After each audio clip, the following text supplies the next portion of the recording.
ओम विश्वानदेव सवितर्दुरितानि परासु यद्भद्रं तन्नयासु। ओम भद्रं कर्णेभिः शृणुयाम देवाः भद्रं पश्येमाक्षिभिर्यजत्राः स्थिरैरङ्गैस्तुष्टुवांसस्तनूभिः व्यशेमः देवहितं यदायुः। वेद प्रेमियों सुधी श्रोताओं, सम्यक संप्रति हम सब ऋग्वेद के पंचम मंडल के 8वें सूक्त की व्याख्या में प्रवेश करने जा रहे हैं। इस सूक्त में 7 मंत्र संग्रहित हैं। सभी मंत्र जगती नामक छंद में निबद्ध हैं। मंत्र दृष्टा ऋषि ईश, आत्रेय और देवता अग्नि हैं। इस सूक्त के प्रथम मंत्र का शीर्षक है अग्निदेव का महात्म्य। अब संबंधित मंत्र का सर्वप्रथम सस्वर पाठ हो जाए।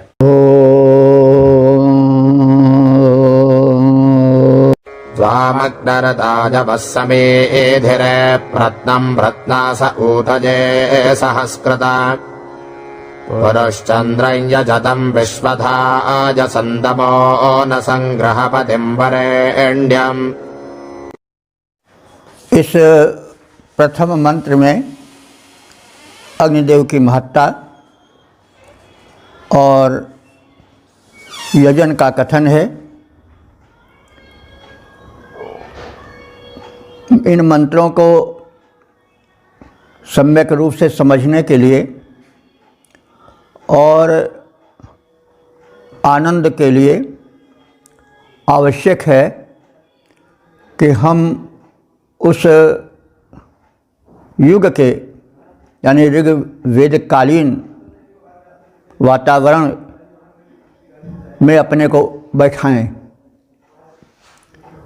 प्रातः होते ही यज्ञाग्नि प्रदीप्त हो जाती थी और मुनि मंडली अथवा भक्तों की मंडली वहाँ पर उपस्थित होती थी। कुछ लोगों का समुदाय 2, 4, 6 जैसे हों, वे मिल करके ऋग्वेद के जो पद्यात्मक मंत्र हैं उनसे मिल करके देवताओं का आवाहन करते थे। यहाँ पर अग्निदेव है, कहीं पर और भी देव होते हैं।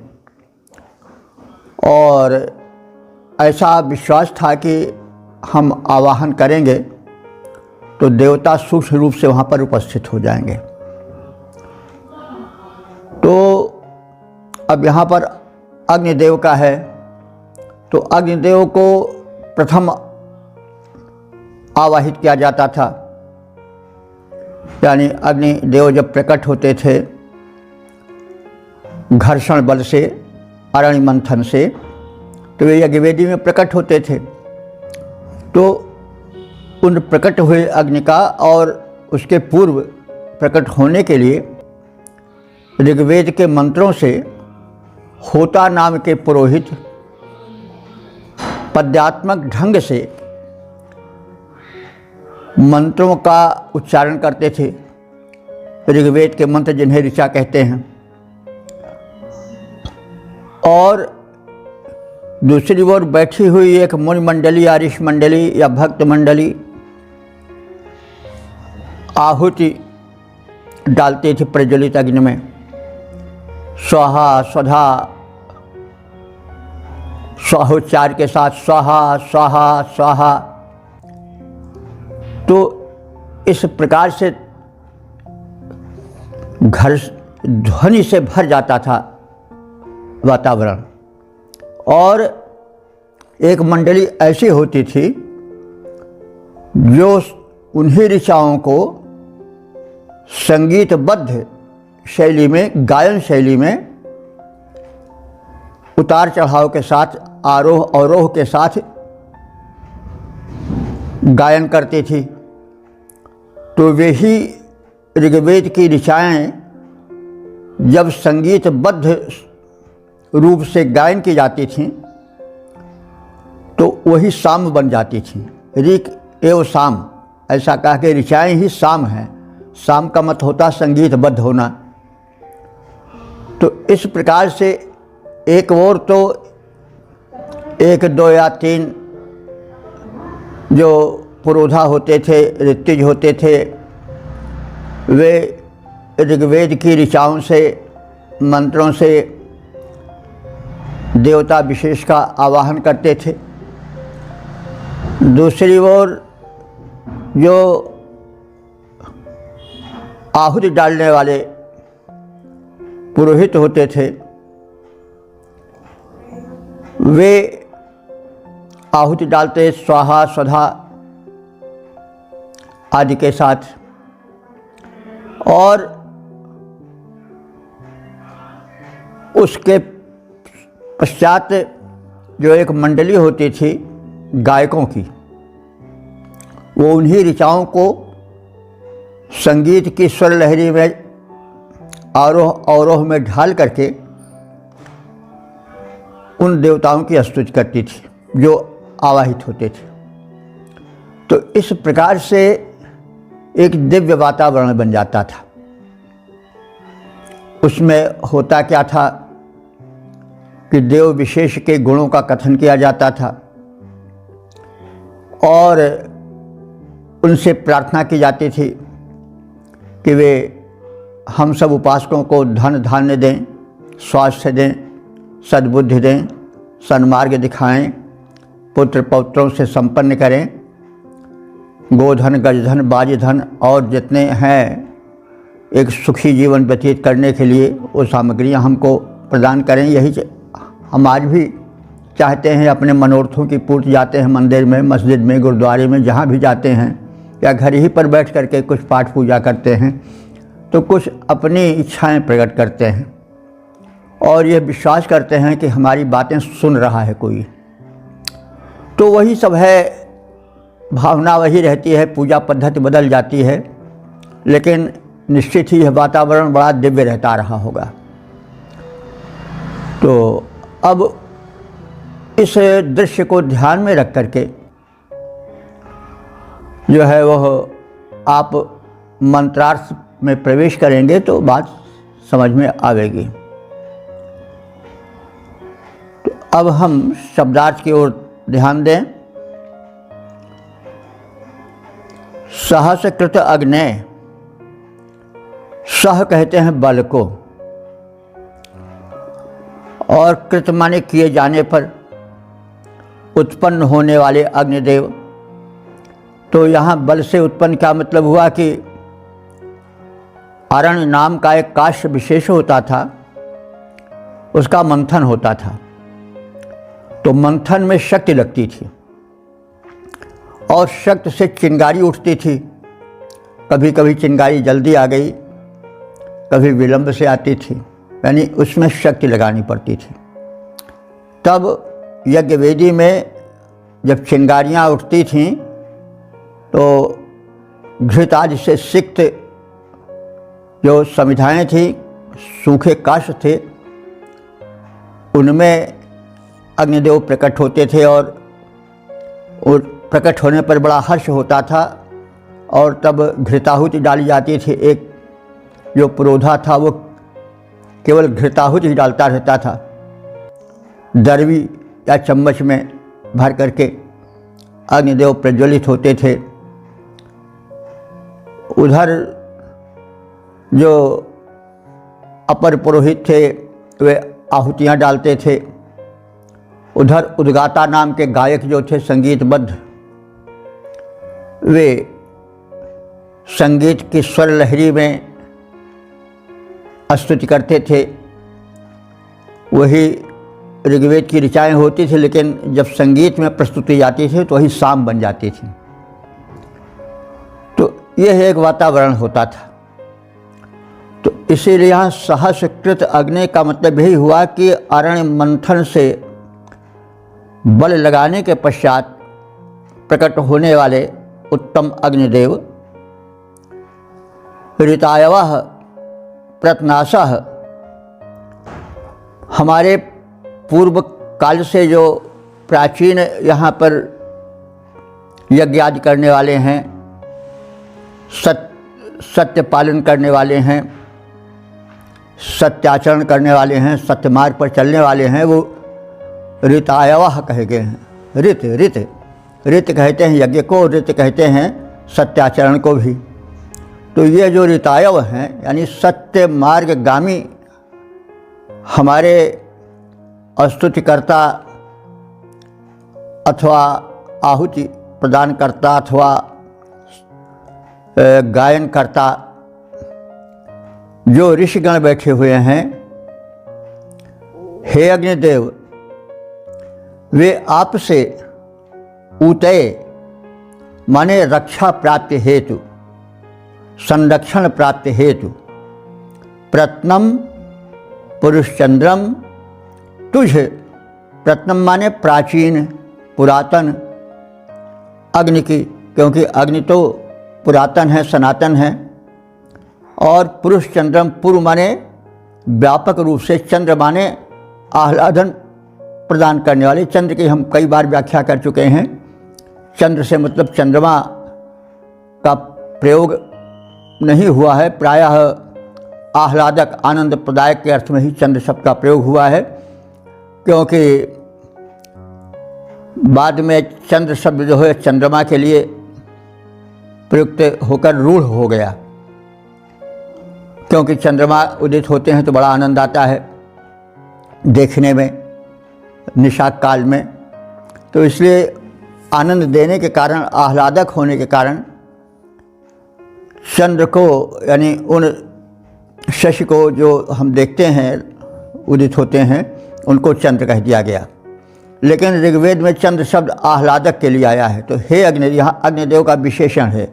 हे अग्निदेव, तुम अत्यंत पुरातन हो, स्तुति रूप में कहा जा रहा है। हे अग्निदेव, तुम पुरातन हो, सनातन हो और अत्यंत आनंद प्रदायक हो। विश्वधायसम, तुम विश्व माने संसार के, धायसम माने भरण पोषण करने वाले हो। तो देखिए, धाय शब्द आज भी प्रयुक्त होता है धाई के लिए या दाई के लिए। अब बिल्कुल आज धाय शब्द चल रहा है, उसी को दाई कुछ लोग कह देते हैं, कुछ लोग धाय, क्योंकि पालन पोषण करते हैं बच्चों का।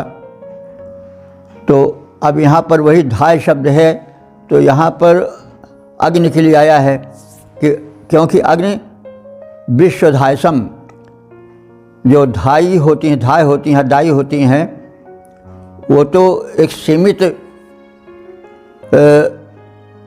वर्ग तक ही या एक या दो घर में ही बच्चों का पालन पोषण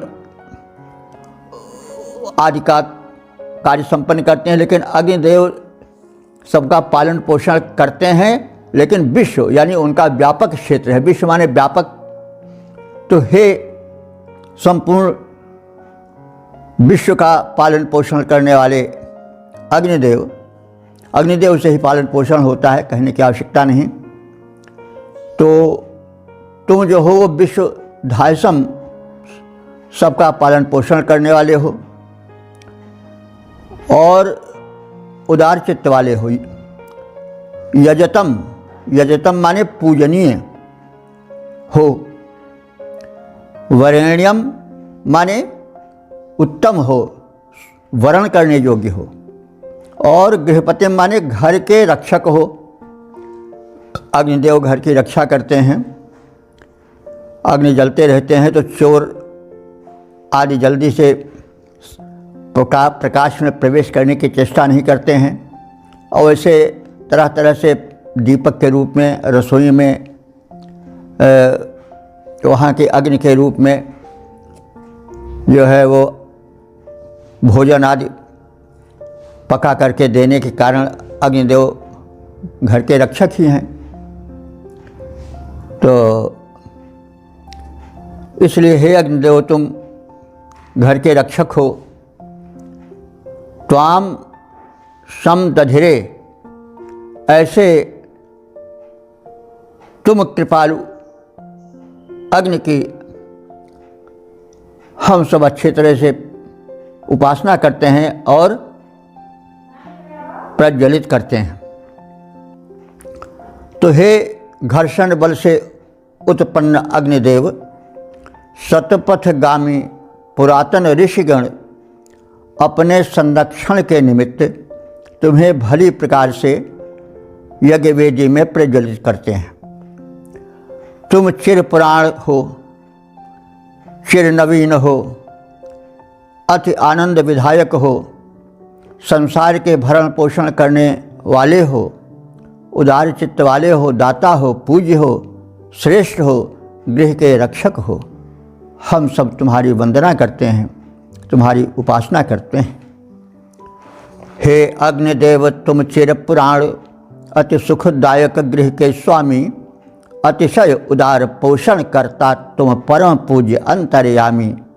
ऋषि मुनि प्राचीन सुपथगामी तुमसे रक्षण पाते जाएं, इसलिए प्रज्वलित करते हैं, मन में अत्यधिक चाव लाए। हे अग्निदेव, तुम चिर पुराण अति सुखदायक गृह के स्वामी, अतिशय उदार पोषण करता, तुम परम पूज्य अंतर्यामी। ऋषि मुनि प्राचीन सुपथगामी तुमसे रक्षण पाते जाएं, इसलिए प्रज्वलित करते हैं, मन में अत्यधिक चाव लाए। ओम। वेद प्रेमियों, सभी श्रोताओं, संप्रति हम सब ऋग्वेद के पंचम मंडल के 8वें सूक्त के दूसरे मंत्र की व्याख्या में प्रवेश करने जा रहे हैं। मंत्र दृष्टा इस आत्रेय, छंद जगति और देवता अग्नि है। शीर्षक है अनेक रूपों में हितैषी अग्निदेव। अब संबंधित मंत्र का सर्वप्रथम सस्वर पाठ हो जाए।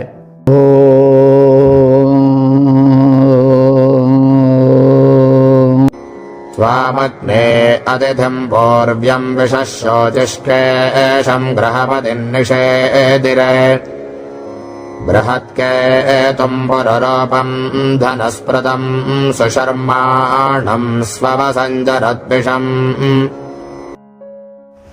इस दूसरे मंत्र में अरण्य मंथन के पश्चात उत्पन्न हुए अग्नि देव को वेदी में स्थापित करने के समय का मंत्र है। तो प्रत्येक क्रियाएं मंत्र से संपादित होती थी। जब अरण्य मंथन होता था तो भी वेद मंत्र का उच्चारण होता था, और जब यज्ञ वेदी में अग्निदेव को समिधाओं काष्ठ आदि के मध्य में स्थापित किया जाता था तो भी मंत्रोच्चारण होता था। तो यह अग्नि स्थापन के काल का मंत्रोच्चारण है। अग्नि, हे अग्निदेव, विषः, विषः माने मनुष्य, प्रजाएं। तो ये तालवीय शाह है। विष मतलब सकार सीटी के साथ सा आना चाहिए। इस विष का अर्थ होता है विष, प्रजा अथवा जन, मन आदि। और एक विष होता है विष, वो जो है वो तालवीय होता है। वहाँ पर तालवीय क्या, मूर्धन्य होता है वो। तालवीय तो यह है विष, जो बड़ा सा जिसको हम कहते हैं उसमें। तो यह जो तालवीय विष है, यह तो मनुष्य के लिए, प्रजागण के लिए होता है प्रयुक्त। इसी विष से वैश्य भी बना है। तो लेकिन एक विष सा मतलब मूर्धा से उसका उच्चारण होता है विष। अब यह है कि लोग अब उच्चारण करने में कई तरह से उच्चारण कर जाते हैं, वो बात अलग है, लेकिन समझना चाहिए भेद, और मंत्रादि में उसका विशेष ध्यान रखना चाहिए, क्योंकि मंत्र का सही उच्चारण परम आवश्यक है। तो हमने इस बात को इसलिए कहना उचित समझा कि शब्दों के वज़न को, उसमें वर्तनी से आने वाले अंतर को समझना चाहिए। वर्तनी स्पेलिंग को कहते हैं। तो यहाँ पर वो जो सर्फ विषाद होता है उसके लिए नहीं, वो सार नहीं है मूर्धन्य वाला, शाह, यह शाह है, सीटी वाला। तो विशाह यहाँ पर मनुष्य के लिए आया है। तो जो प्रजागण हैं, उपासक हैं, वे मनुष्य अतिथिम, तुझ अतिथि को, अग्नि को अतिथि कहा गया है कि वे अचानक प्रकट होते हैं घर्षण से, और अतिथि पूज्य होता है, इसलिए उनको भी अतिथिवत पूज्य कहा गया है। तो हे अग्निदेव, तुम घर्षण से उत्पन्न होकर के यज्ञवेदी में अतिथिवत आसीन हो जाओ, तुम हमारे पूज्य हो। और पूर्वम माने पुरातन हो, सनातन हो। शुचिश केशम, तुम्हारा केश बड़ा तेजस्वी है। तो केश यहाँ पर हुआ लपटें, जो लपटें उठते हैं वही अग्नि के केश हैं। तो हे अग्नि देवता, तुम्हारे ज्वाला रूपी केश बड़े ही चमकीले हैं, बड़े ही तेजस्वी हैं।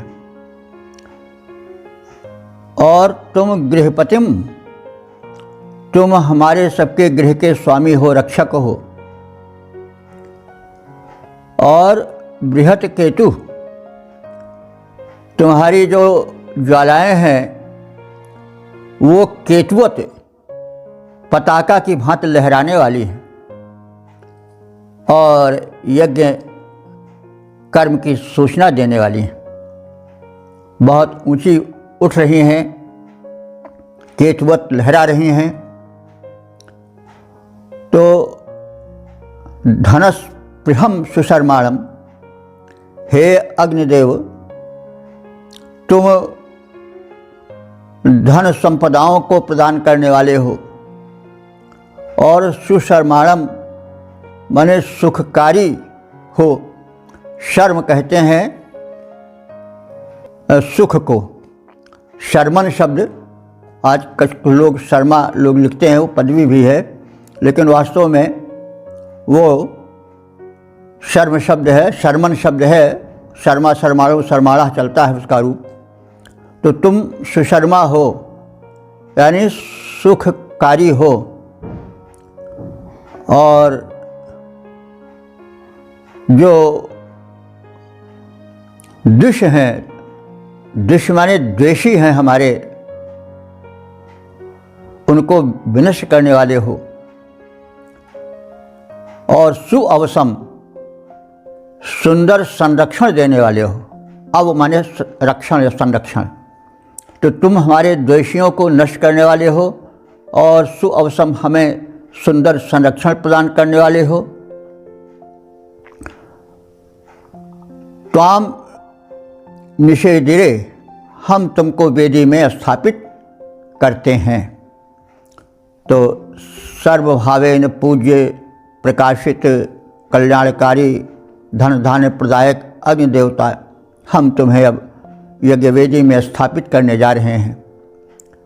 तो हे अग्निदेव, तुम अतिथि के समान पूज्य हो, पुरातन हो, तेजस्वी ज्वालाओं से युक्त हो, घर के स्वामी हो, संरक्षक हो, केतुवत ज्वालाओं वाले हो, अनेक रूपों वाले हो। अनेक रूपों से आप समझते हैं कि अग्नि के अनेक रूप हैं, दीपक रूप में भी, यज्ञवेदी के रूप में भी, और जठाग्नि आदि के रूप में भी अग्नि का बड़ा व्यापक रूप है। तो इसीलिए उनको कहा गया है अनेक रूपों वाले। अनेक रूपों में हम सबका हित करने वाले और प्रकट होने वाले हो। तुम धन देने वाले हो, अतीव सुखकारी हो, समिधाओं को जलाने वाले और हमें सब प्रकार से संरक्षण देने वाले हो। यजमान तुम्हें यज्ञवेदी में स्थापित करते हैं। हम तुम्हारी वंदना करते हैं, तुम स्थापित हो जाओ, हमारा कल्याण करो। तुम पूज्य अतिथिवत तेजस्वी केतुवत गगन में लहराते, तुम पूज्य अतिथिवत तेजस्वी केतुवत गगन में लहराते, घर के स्वामी प्राचीन परम धर रूप अनेकों हो आते। हे धनद परम सुखकारी हो, समिधा में ज्वालाएं भरते, रक्षक हो तुम यजमान, तुम्हें वेदी में स्थापित करते। तुम पूज्य अतिथिवत तेजस्वी, तुम पूज्य अतिथिवत तेजस्वी केतुवत गगन में लहराते, घर के स्वामी प्राचीन परम धर रूप अनेकों हो आते। हे धनद परम सुखकारी हो, समिधा में ज्वालाएं भरते, रक्षक हो तुम यजमान, तुम्हें वेदी में स्थापित करते। ओ वेद प्रेमियों, सुधीर श्रोताओं, संप्रति हम सब ऋग्वेद के पंचम मंडल के 8वें सूक्त के तीसरे मंत्र की व्याख्या में प्रवेश करने जा रहे हैं। मंत्र दृष्टा इस आत्रेय, छंद जगति, देवता अग्नि और शीर्षक है अग्निदेव का माहात्म्य। अब संबंधित मंत्र का सर्वप्रथम सस्वर पाठ हो जाए। त्वामग्ने मानुषेरेणते विशोहोत्रामिदं विविचं रत्नधातमम् गुहासन्तं स्वभगविश्वदर्शतं तविश्वणसं सुयुजं घृतश्रिदम्। इस तीसरे मंत्र में अग्नि को उनके विविध गुणों के कथन के साथ व्यापक प्रार्थना है, स्तुति है और संरक्षण की प्रार्थना है। अग्नि देवता यज्ञ वेदी में स्थापित हो गए हैं और उनके गुणों का कथन है और कथन पूर्वक नमन है। तो सुभग अग्नि, हे सुंदर अथवा सौभाग्यशाली अग्नि देवता, मानुषी ही विषा यानी मानुषी प्रजाएं, होत्र विदम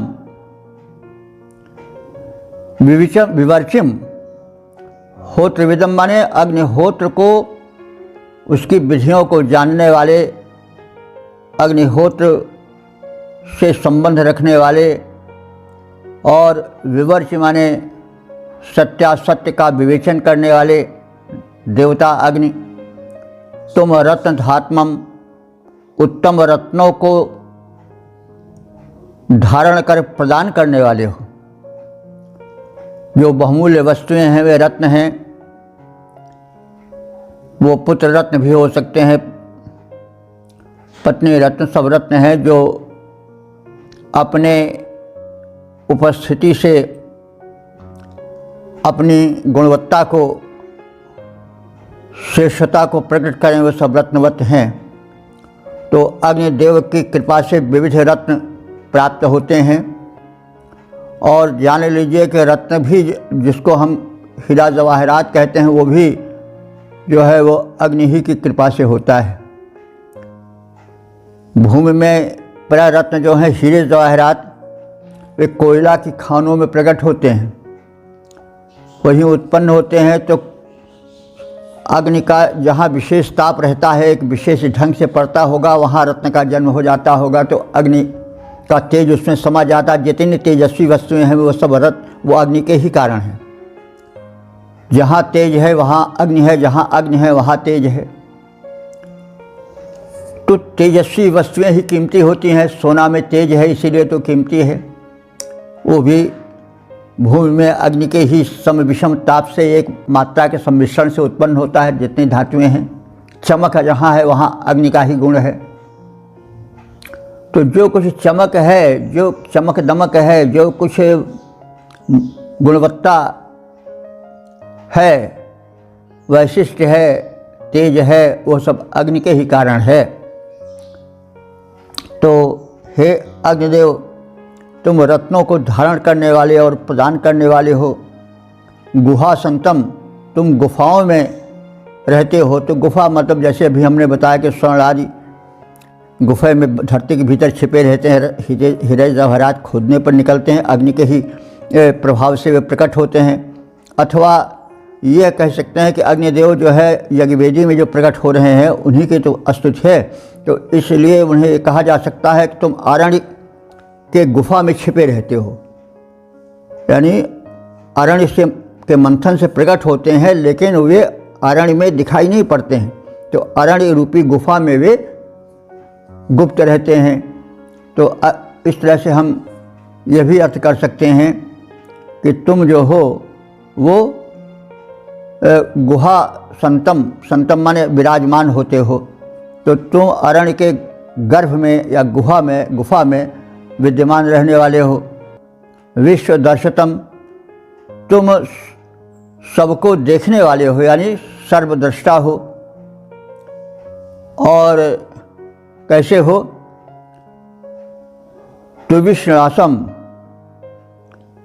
तुविश्नासम माने अत्यंत ध्वनि युक्त हो। तो अग्नि जब प्रज्वलित होते हैं तो धू धू की ध्वनि होती है। इसके अतिरिक्त यज्ञाग्नि जब होती है तो अर्चनाएँ प्रार्थनाएँ प्रारंभ हो जाती हैं ध्वनिपूर्वक। तो इस तरह से अग्नि देव का प्राकट्य जो है वो ध्वनि का कारण बनता है। जब उच्च स्वर में वेद पाठ होने लगते हैं तो वो अग्नि के प्राकट्य ही पर तो होते हैं, तो अग्नि ही से संबंधित उच्च स्वर के गायन होते हैं, इसलिए तुम ध्वनि युक्त हो। अथवा जब धू धू करके जलने लगते हो तो भी ध्वनियाँ उत्पन्न होती हैं। सुयज्ञम, यज कहते हैं यजनीय, तो तुम सुयज हो यानी सुपूज्य हो सकता है जो अंग्रेजी का जज शब्द है वो इसी यज से बना हो, क्योंकि भाई वो न्यायाधीश है इसलिए वो यज है, इसलिए वो पूजनीय भी है, चाहे किसी को फांसी दे दे चाहे फांसी छुड़ाए दे। तो ये तो थोड़ा हम कभी कभी कह देते हैं कि वैदिक संस्कृत से सारी भाषाएं निकली हैं, तो साम्य कुछ दिखाई पड़ता है। तो यज शब्द है, यज या का जा भी हो जाता जज, तो सुयजम माने सुंदर हो, यजनीय हो, पूज्य हो। तो हो सकता है जज जो अंग्रेजी का शब्द है वो जज होने के कारण उसकी महत्ता को देख करके उसको जज कह दिया गया हो, पूजनीय कह दिया गया हो। बहरहाल तो भाषा शास्त्रीय विवेचन है, ये विचार करने योग्य है। तो घृतश्रियम, तुम जब घृत पाते हो तो तुम्हारी शोभा और बढ़ जाती है, अत्यधिक प्रज्वलित हो जाते हो। ऐसे तुझ अग्नि को हम सब तुम्हारे उपासक ईडते माने स्तुति का विषय बनाए हैं, यानी तुम्हारी स्तुति करते हैं। हे सुभग अग्निदेव, मानुषी प्रजाएं तुम्हारी स्तुति करती हैं। तुम यज्ञ कर्म के ज्ञाता हो, विधायक हो, विवेकशील हो, रत्नदाताओं में श्रेष्ठ हो, सुंदर हो, ध्वनि युक्त हो, गुप्त रूप में अरण्य में निवास करने वाले हो, पूजनीय हो, घृताहुति से तेजस्वी हो उठने वाले हो। तो हे सुभग अग्नि, स्तुति तेरी मानवी प्रजा करती सारी। हे सुभग अग्नि, स्तुति तेरी मानवी प्रजा करती सारी। तुम यज्ञ कर्म ज्ञाता सुंदर हो, परम विवेकी सुविचारी हो। श्रेष्ठ रत्न दाताओं में गुह्यतम आवास तुम्हारा है। घृत पीकर तेजस्वी बनते, घी पीकर तेजस्वी बनते, वंदन करता जग सारा है, वंदन करता जग सारा है। ओम वेद प्रेमियों सभी श्रोताओं, संप्रति हम सब ऋग्वेद के पंचम मंडल के 8वें सूक्त के 4थे मंत्र की व्याख्या में प्रवेश करने जा रहे हैं। मंत्र दृष्टा ऋषि जो हैं वो ईश आत्रेय हैं, छंद जगती है, देवता अग्नि हैं, शीर्षक है यशस्वी जीवन की चाह। अब संबंधित मंत्र का सर्वप्रथम सस्वर पाठ हो जाए। त्वामग्ने धर्णसिं विश्वधा भजङ्गेर्भ्यर्गृणन्तो नमसोपसेदिमा स नो जुषस्व समिधानो अङ्गिरो देवो मर्तस्य यशसा सुदीतिभिः। इस चौथे मंत्र में प्रदीप्त अग्नि की स्तुति की जा रही है इस हेतु कि वे अब हमारी हवियों को, आहुतियों को ग्रहण करें। पिछले मंत्र में अग्नि के प्रदीप्त होने पर उनकी स्तुति की गई थी।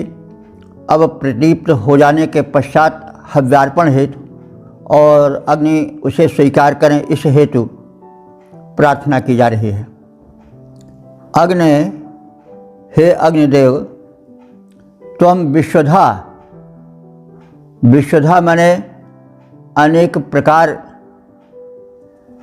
के, गिरभी माने स्तुति वाणियों को सुनने वाले हो, और हम गिरभी गणता तुम्हारी विविध स्तुति गिराओं से यानी स्तुतियों से गृणता माने तुम्हारा गुणगान करते हैं, तुम्हारी स्तुति करते हैं।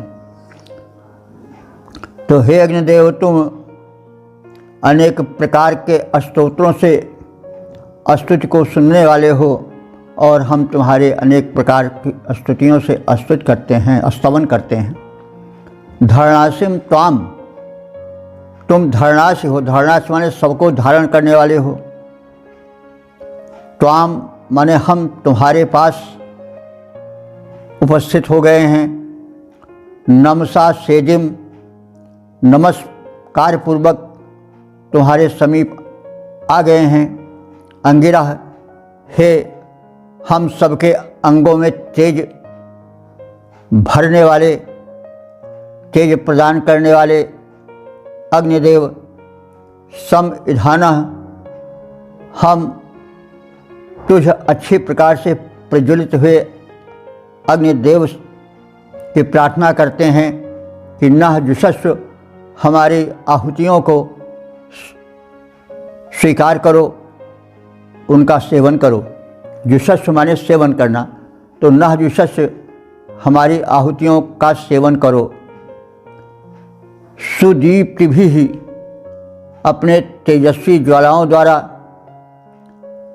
हमारी आहुतियों को स्वीकार करके मर्तस्य से हम मनुष्यों को यशसा माने यश द्वारा, कीर्ति द्वारा समलंकृत करो।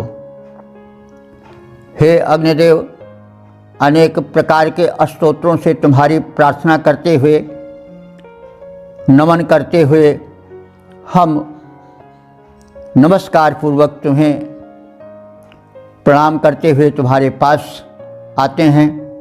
हे अंगों में तेज बनकर लहराने वाले अग्निदेव, तुम अब विधिवत प्रज्वलित हो गए हो। अब हम तुम्हें आहुतियों को प्रक्षिप्त करने और तुम उनका सेवन करो इस हेतु तुम्हारी प्रार्थना कर रहे हैं। तुम हम मानवों को सुलभ यश से विभूषित करो, यानी हम यशस्वी बने। बहुविध स्तोत्रों के द्वारा हम कीर्ति तुम्हारी गाते हैं। हम नमन पूर्वक इस प्रकार से पास तुम्हारे आते हैं। हे तेज प्रदायक देव, हमारी आहुतियाँ स्वीकार करो। मानवी सुयश के द्वारा हे प्रभु, हम सबका श्रृंगार करो। ओम वेद प्रेमियों, सुधी श्रोताओं, संप्रति हम सब ऋग्वेद के 5वें मंडल के 8वें सूक्त के 5वें मंत्र की व्याख्या में प्रवेश करने जा रहे हैं। मंत्र दृष्टा इश आत्रेय, छंद जगति और देवता अग्नि हैं। शीर्षक है व्यापक अग्निदेव का स्तवन। अब संबंधित मंत्र का सर्वप्रथम सस्वर पाठ हो जाए।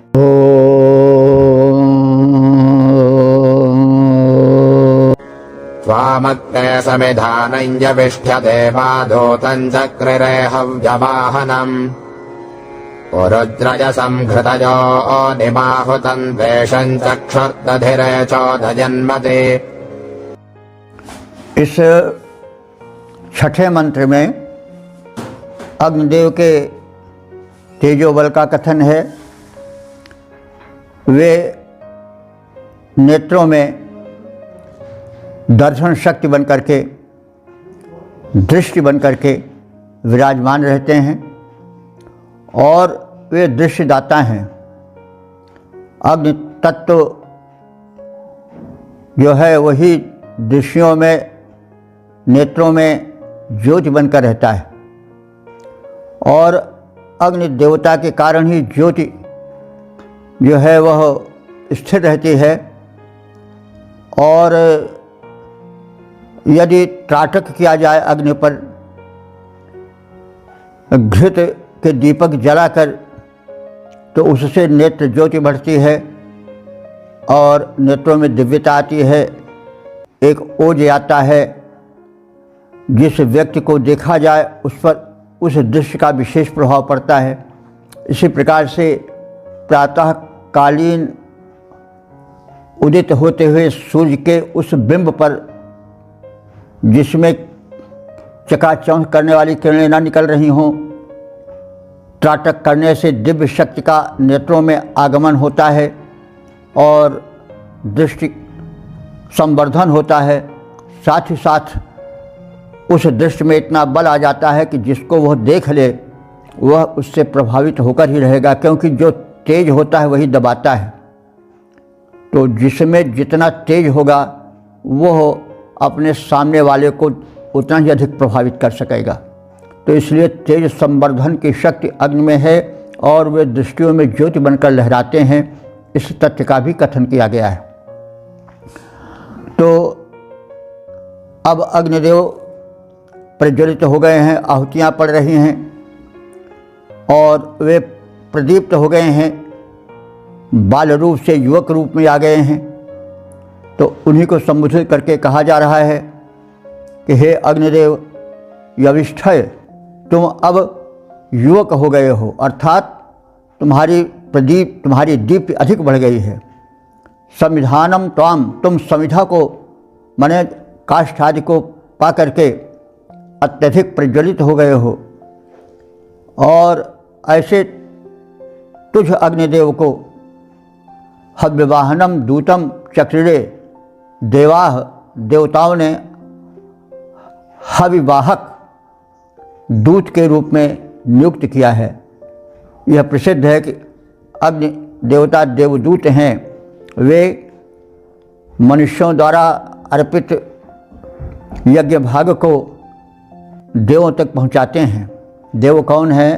वायु हैं और जल हैं, आकाश हैं, ये सब आप सब जानते हैं, देव हैं। तो ये हवि पाते हैं और उससे पुष्ट होते हैं। यह वैज्ञानिक तथ्य है कि पर्यावरण का शोधन घृताहुति डालने से, औषधीय द्रव्य को अग्नि में आहुति रूप में डालने से जो धूम निकलता है वह धूम कल्याणकर होता है, रोग शोक नाशक होता है, दिव्य शक्तियों को, वायु आदि को प्रशोधित कर शक्तिशाली बनाने वाला होता है। यही देवों का पुष्ट होना है। और एक चीज़ और जान लें कि ये देव चैतन्य है, इनका वाह्य रूप है जो हम देखते हैं, अग्नि का वाह्य रूप है लपट, लेकिन उसके भीतर एक सूक्ष्म दिव्य शक्ति है जो कि चैतन्य है। उसी प्रकार से वायु में, जल में, सब में है। इनमें एक सूक्ष्म दिव्य शक्ति है। उसका जो हम चाक्षुष रूप यानी प्रत्यक्ष रूप देखते हैं वह तो है ही है, लेकिन उसका जो आंतरिक रूप है वो जड़ नहीं है, वो चेतन है। इस प्रकार से हम दिव्य शक्तियों की अवधारणा करें तो उन्हीं को संबोधित करके कहा जा रहा है कि हे अग्निदेव, तुम प्रज्वलित हो गए हो, समझा पा करके तरुण हो गए हो, तुम में आहुतियाँ डालनी जा रही हैं और तुम इतने सक्षम हो कि दिव्य शक्तियों को, उन हुत द्रव्य को पहुंचा सकते हो, यज्ञ भाग को पहुंचा सकते हो। तुम्हारे इसी सामर्थ्य को देख करके देवों ने तुम्हें अपना दूत बनाया है, हव्यवाह बनाया है। उरु जयसम घृत योनिम, तुम अत्यंत वेगवान हो, घृत से पुष्ट हो गए हो। हवियों को प्राप्त करके तुम अत्यधिक तेजस्वी बन गए हो। तुम चोरेन मतिम, हमारी बुद्धि को सन्मार्ग पर प्रेरित करो। चक्षु दधिरे, और हमारे नेत्र के रूप में ज्योति बन करके छा जाओ। तो हे युवा अग्निदेव, हे पूर्ण रूप से प्रज्वलित होने के कारण युवक बने हुए अग्निदेव, तुम उत्तम प्रकार से प्रज्वलित होने वाले हो। जब तक तुम प्रकट हुए थे और तुम्हारी ज्वालाएं उस समय क्षीण थी, लेकिन ज्यों ज्यों तुम समिधा को पा करके बढ़े त्यों त्यों तुम्हारी युवावस्था बढ़ती गई और घृतादि पा करके, आहुत पार करके तुम पूर्ण युवक हो गए। तुम्हारी लपटें चारों ओर छा गईं, अधिक प्रभावशाली और प्रदीप्त हो गईं। इन्हीं सब कारणों को देख करके, तुम्हारी शक्तिमत्ता को समझ करके देवताओं ने तुम्हें हव्यवाह रूप में प्रतिष्ठित किया है। हे अग्निदेव, तुम घृत से प्रदीप्त होकर हव्य ग्रहण करने वाले हो, अत्यंत वेगवान और तेजस्वी। तुम्हें लोगों ने बुद्धि का प्रेरक और चक्षु रूप मानकर प्रतिष्ठा प्रदान की है। तो अग्नि का प्रकाश वस्तुओं को दिखाता है। नेत्रों में दर्शन शक्ति अग्नि का ही गुण है, इसलिए अग्नि को चक्षुरूप भी मंत्र में कहा गया है। तो हे युवा अग्निदेव, तुम उत्तम प्रकार से प्रज्वलित होने वाले हो। देवों ने तुम्हें हव्यवाह रूप में प्रतिष्ठित किया है। तुम घृत से प्रदीप्त होकर हवि ग्रहण करने वाले हो, अत्यंत वेगवान और तेजस्वी। तुम्हें लोगों ने बुद्धि का प्रेरक और चक्षु रूप मानकर प्रतिष्ठा प्रदान की है। हे युवा अग्नि प्रज्वलनशील उत्तम ऊर्जस्वल काया है। हे युवा अग्नि प्रज्वलनशील उत्तम ऊर्जस्वल काया है। देवों ने अपना हव्यवाह तुमको इसलिए बनाया है। घृत से प्रदीप्त हविग्राही हो, बल वेग तेज अति आया है।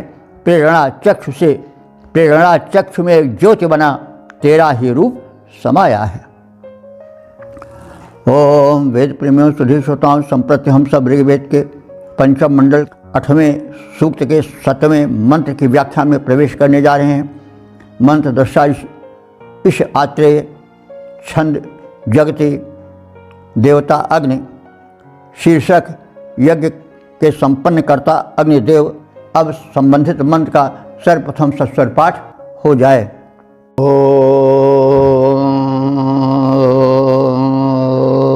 स्वामग्ने प्रदिप आहुतं घृतैः स्वं नाजवस्व शमिधा समेधिरे समावृधान ओषधेभिरुक्षितो ओभिद्रजांसि पार्थिवापि तिष्ठसे। इस 7वें मंत्र में जो समापन का मंत्र है, इसमें घृत संचित प्रविद्ध हव्य ग्राहक अग्निदेव के प्रति कृतज्ञता का ज्ञापन है। उनकी प्रशस्ति में कहा जा रहा है कि हे अग्निदेव, सुमनायवः, तुम सुखेच्छु। प्रदिवः माने प्राचीन जन, तुम्हारी वे पुराने लोग सनातन सभ्यता को मान्यता प्रदान करने वाले, उस पर आचरण करने वाले, जो विविध प्रकार के आध्यात्मिक और भौतिक सुख के कांक्षी हैं, वे तुम्हें प्राचीन काल से ही अपने अस्तित्व का विषय बनाते चले आ रहे हैं। आहुतम त्वाम, और वे आहुति प्राप्त कर प्रज्वलित हुए तुम्हारी स्तुति करते हैं। घृतैः सुसमिधा समिधिरे, वे तुम्हें घृत द्वारा और श्रेष्ठ समिधाओं द्वारा प्रज्वलित करते आ रहे हैं। औषधि भी वावृधाना, तुम्हें औषधियों द्वारा, विविध प्रकार के औषधीय द्रव्यों द्वारा तुम्हें वे विशेष रूप से विकसित करते हैं। तुम में गुण का संवर्धन करते हैं। उक्षितः सह ऐसे घृत से सिंचित प्रज्वलित अग्निदेव, तुम हम सबका कल्याण करो। पार्थिवा जयांसी असी वितिष्ठसे, तुम पृथ्वी की सतहों पर अर्थात पृथ्वी पर बने हुए यज्ञवेदी पर दृढ़ता से स्थित होने वाले हो। हम तुम्हारा वंदन करते हैं, अभिनंदन करते हैं। हे अग्निदेव, सुखाभिलाषी प्राचीन यजमान तुम्हें उत्तम समिधाओं, आहुतियों एवं घृतादिक से प्रदीप्त करते चले आ रहे हैं। हम भी उसी क्रम का अनुसरण कर रहे हैं, घृत से सिंचित होकर। हे अग्निदेव, तुम पृथ्वी के ऊपर स्थापित यज्ञवेदी में अवस्थित हो गए हो। हम सबके आहुतियों को स्वीकार कर रहे हो और हमारे यज्ञ को संपूर्ण कर रहे हो। एतदर्थ आपको बार बार नमन है, आपका वंदन है, अभिनंदन है। सुख के अभिलाषी परम जो यजमान पुराने, सुख के अभिलाषी परम जो यजमान पुराने, करते हैं प्रदीप्त वे तुमको हव्य दिए घृत साने। यज्ञ क्रिया संपादित करते वेदी पर सुस्थित होते हैं प्रज्वलित अग्नि, तब वे घृत द्वारा सिंचित हो। इस प्रकार से हमने इस 7वें मंत्र के संक्षिप्त परिचय से अपने को लाभान्वित किया। अब हम इस ऋग्वेद के पंचम मंडल के 8वें सूक्त के विषय में संक्षेप में ज्ञान प्राप्त कर लें। जैसा आप सब जान चुके हैं कि इस सूक्त में 7 मंत्र हैं, 7 व्याख्यायित हो चुके हैं और अब तक जो व्याख्यायित मंत्र हो चुके हैं उनकी संख्या हो चुकी है 3726। तो इस सूक्त में अग्नि की महत्ता का कथन किया गया है। उनकी यज्ञवेदी में उत्पत्ति, अरण्य मंथन से बलपूर्वक उनका प्रज्वलन, यज्ञवेदी में घृतार्पण द्वारा विविध प्रकार के औषधीय द्रव्यों की यव, तंडुल, तिल आदि मिश्रित हव्यान्नों से उनकी परिपुष्टि की, और साथ साथ जो हैं यज्ञकर्ता उनके द्वारा विविध प्रकार से उनकी स्तुति करने की, गायन करने की, उनके गुणकथन की इसमें कथन है। अग्नि की महत्ता का कथन है। वे हमारे शरीर में तेज बनकर हमारे दृश्य में ओज और प्रकाश बनकर वे सदैव प्रकाशित रहते हैं। वे हमको दृश्य दान करते हैं, हमें पथ दिखाते हैं, अंधकार को दूर भगाते हैं। भौतिक रूप में उनका यह रूप है, अध्यात्म रूप में वो हमारे हृदय में छाए हुए अज्ञान अंधकार को दूर करते हैं, हमें तमसोमा ज्योतिर्गमय अंधकार से प्रकाश की ओर ले चलते हैं, हमारी उपासना पद्धति को पूर्ण करते हैं, दिव्य शक्तियों को प्रसन्न करते हैं। वे हव्यवाह रूप में देवों को प्रसन्न करते हैं, देवदूत बनते हैं, हमारे कष्टों को, हमारे काया क्लेशों को, त्रैताप को देवों से निवेदित करके उसे दूर भगाने की चेष्टा करते हैं। इस प्रकार से अनंत रूपों में उपकारी अग्निदेव को हम सब उनके उपासक आहुति द्वारा उनकी सेवा करते हैं, उनको दीप्त करते हैं, प्रदीप्त करते हैं। उनसे प्रार्थना है कि वे हम सबको यशस्वी बनावें, क्योंकि जिस जीवन में यश नहीं है वह जीवन जो है वो नीरस हो जाता है। तो यशस्वी जीवन शुभ कर्म से होता है। शुभ कर्म और यश साथ साथ चलते हैं, उद्योग साथ साथ चलता है और इसके पीछे हम यशस्वी बने।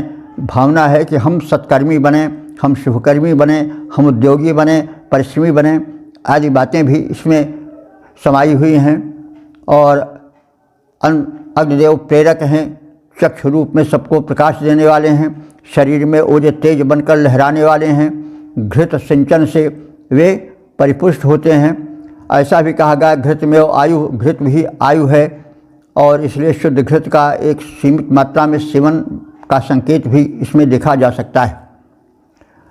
तो इस प्रकार से हम इस सूक्त के संक्षिप्त व्याख्या को और सार को प्राप्त किए, उससे अवगत हुए। हम अब वैदिक विचारों से, ऋषियों के विचारों से अपने को परिपूरित करके आत्मकल्याण करें और प्रचार प्रसार करके लोक कल्याण करें, विश्व कल्याण करें।